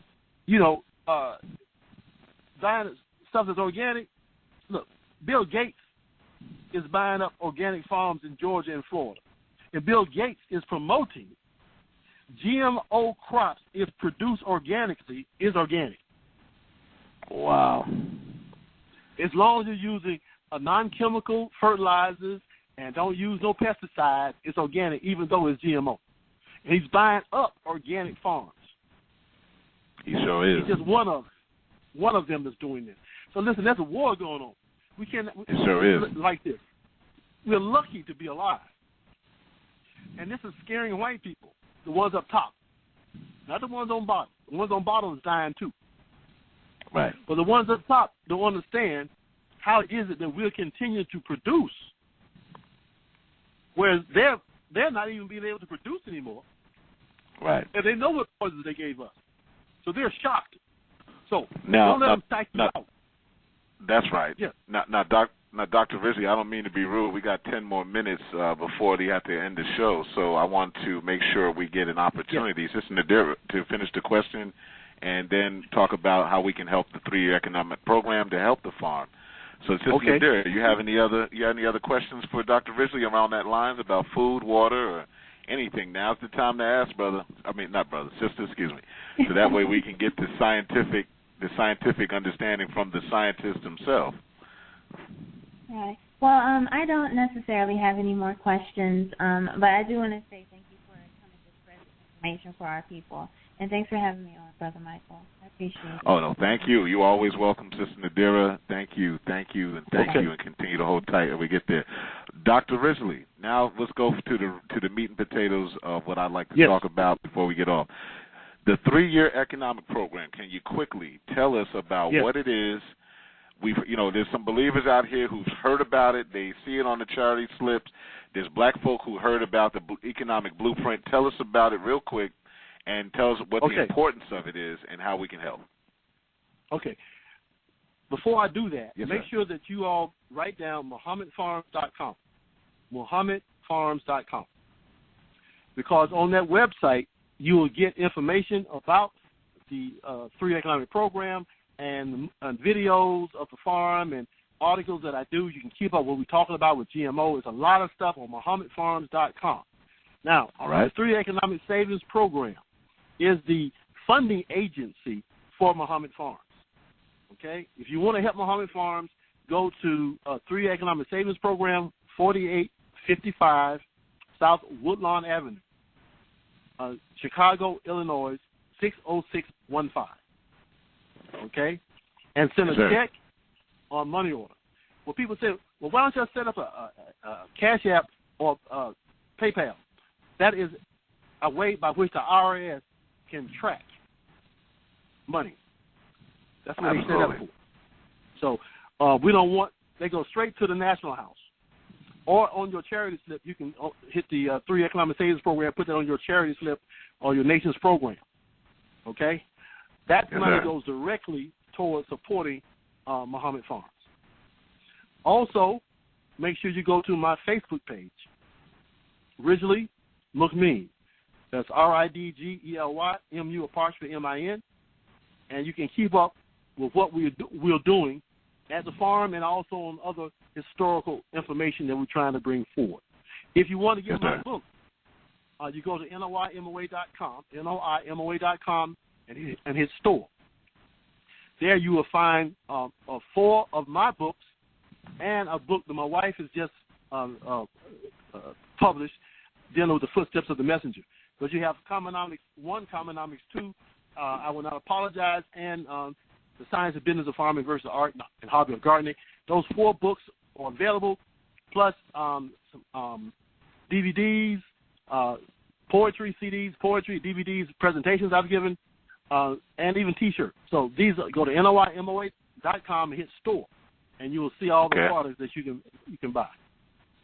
Okay, so I'm there, and I see exactly what you're talking about. You got the anti-Santa hat, which I love. I didn't know you were selling that. The anti-Santa Claus T-shirt. Yes. We got the so-called holidays coming up, brothers and sisters. So I'm gonna order that. That's right. So I can cause a ruckus up here in Atlanta. But you got the Commonomics book that you wrote, the Commonomics 2. Dealing with the economy. Shout out, by the way, to Sister Mayat from Sister Mayat, the niece of Dr. Malachi York. She's listening in, Dr. Ridgeley, and she wanted to know the books that you had mentioned, which was The Secret Relationship Between Blacks and Jews. I sent her the link while you were talking. Shout out to the Nawapian family. Rahubats to you, Sister Mayat and Sister Counselor Broussard that's listening in. Thank you for your support. So, yes, you have people listening in, and I am on that section there on where you can buy it. I put all of this on the Nat Turner Library Radio page so that the people can see, Dr. Ridgeley.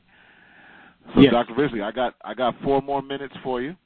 We're talking about the books and the fundraiser, not at the fundraiser, in ways it can help. I also put my favorite section, which is Sister Ann's recipes. Sister Ann is Dr. Ridgeley's wife. We thank her for the recipes, and I remember the old website, before you redesigned it, had a lot of pictures of the donuts and all that good stuff that was coming out of Muhammad's kitchen down there. I wish I could see those photos again, because those were the things I used to salivate over. Well, we're putting up more. We're putting up more as we go on the new MuhammadFarms.com. And videos, and her cooking demonstrations as well. Yes, I was just going to say, she had an excellent, you took a video of her cooking and doing some preservation of watermelon rinds, which I had never seen that before. I candied watermelon rinds. So these are important, brothers and sisters. Go to MuhammadFarms.com, go to NOIMA.com. Again, this ain't for us only in the esoteric group, Nation of Islam. The esoteric, the whole Nation of Islam is every black man and woman in North America, and they're the native brothers and sisters, according to our founder in the history of what we're taught. So this is all for you, brothers and sisters, if you're listening.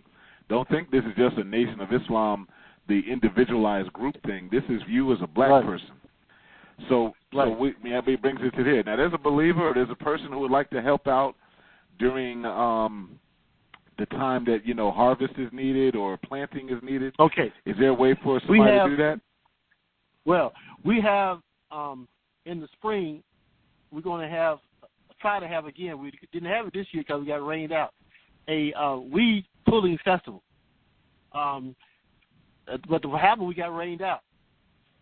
We would prefer that people support the 3 Economic Savings Program so that we can hire more people here locally, because they're already here, and if the weather doesn't permit for them to come today, then they can come tomorrow. when we try to schedule people to come, like we tried to do with the weed pulling 2 weeks in a row, the weekend got rained out. And most of the people who want to come visit Muhammad Farms can only come on the weekend, okay? And we don't have facilities for them to stay on the farm. They got to stay at a hotel. If you support the 3 Economic Savings Program, then we can build facilities that we can house people that can stay longer, okay? Otherwise, it's just a weekend thing and it was a bad weather event, then the people just wasted their money coming down, staying in a hotel, they can't even get into the field. Okay? That's why we don't promote that. We've tried volunteers, but volunteers only come on the weekend, and when if it rains, then it's messed the whole thing up. That's why we say being said, support by the product, yes, support, and then come on July 4th weekend. We have Founders Day every July 4th weekend, where you come and you pick and we tour the farm and we talk about agriculture and give you a complete saturate you with the understanding of farming and agriculture on that day, and then go to footsteps of the messenger that next day on Sunday and show you where the messenger lived and worked while he was in Georgia. So we want the people to come the third week in May for the weed pulling contest and for Founders Day, July 4th weekend. Praise be to Allah. Dr. Ridgeley. Also, my email address is Dr. Ridge. My email address is Dr. Ridge, DRRIDGE, at NOIMOA.com. DRRIDGE at NOIMOA.com. Now, you can come and visit the farm in the off-season as long as you come with at least 10 people or you bring in a busload of students. But we do not have the time to deal with 1 and 2 people to be carrying them around the farm. We actually got to work. But we'll do it for 10 people or more or for students. All right? You can email me and we can schedule it. But don't be rolling up here without checking with me first. You'll be turned away. Turn around, don't frown. Turn around, don't frown. Okay? Understood. Dr. Ridgeley, that's why I love you, man. You are a worker for our people. You are a worker. The student minister Abdul Sharif Muhammad told me one day, he said, Brother Michael, the Honorable Ms. Luz Farrakhan said, trust the worker. The worker is the one that really believes. And so I can truly say, as long as I've known of you, Dr. Ridgeley, you have not been playing around. You've been working. And that's why I'm advocating for the people. But look, believers who are listening to this today live and others, put money in the 3-year economic program. I've been supporting 3 economic program for 20 years that I've been in the Nation of Islam. Because as one captain once told me, this is for the brothers who don't understand, one captain once told me, said, look, if you don't support your own farm, then why should you eat your own farm's food? I said, good point. This is this is something that I started doing when I first registered, and that was over 20 years ago. Well, let me say this. If you pay income tax to the federal government, you are funding the American farmer to poison you. Wow. He is being paid by the government to use these products. That's why the black farmers went to a lawsuit, because the white farmers are getting extra money and they weren't. That extra money is allowing them to buy these chemicals to poison you. So you already are paying for yourself to be killed. You at least can help yourself live by supporting the 3-year economic savings program. There you go. I couldn't have said it better. Dr. Ridgeley, this will not be a one-time, one-off. We hope one day, whenever you're an invited guest, whenever you feel like something to say, if you have my number, text me if you got something going on you want people to know about. I'll be happy to announce it during the announcement time period of each show. I pray to Allah to continue to protect you, guide you and the believers down in South Georgia, and continue to fund the program so we can have food to eat. And that's something that you're doing. I thank you, and thank you on behalf of the Nat Turner Library family for all that you do for black farmers. And I put all the links to you. Thank you for having me, brother. Well, I am honored, and it's an honor to have you here. This won't be the last time. We're going to hopefully have you sometime in the future again, if you allow us to have you on. Thank you, Dr. Ridgeley, and we're going to close out the show, brothers and sisters. But thank you, Dr. Ridgeley. We'll talk to you soon. Assalamu alaikum, sir. Walaikum salam. Brothers and sisters, that show that you just heard is GMO, Weaponized Food. Dr. Ridgeley fed us with the spiritual food and the understanding of what the enemy has been doing to hurt us, brothers and sisters. I'll say it again, the enemy is hurting us. And as Dr. Ridgeley said, we got to get out of here. So in this last 30 seconds, brothers and sisters, next week, student minister Abdul Halim, one of the stalwarts, one of the strongest black men I've ever had to talk to and seen. He is the student regional minister of MOS 45, the Southwest region, underneath the guidance of the Honorable Ms. Luz Farrakhan, has a doctorate in city planning. He will be here next week, inshallah, to talk with us about separation. I'll say it again, separation. And as the Honorable Elijah Muhammad put it, the best and only solution for differences between two people. Come back and join us next week. You are listening to Nat Turner Library Radio. Love you, brothers and sisters. Assalamu alaikum.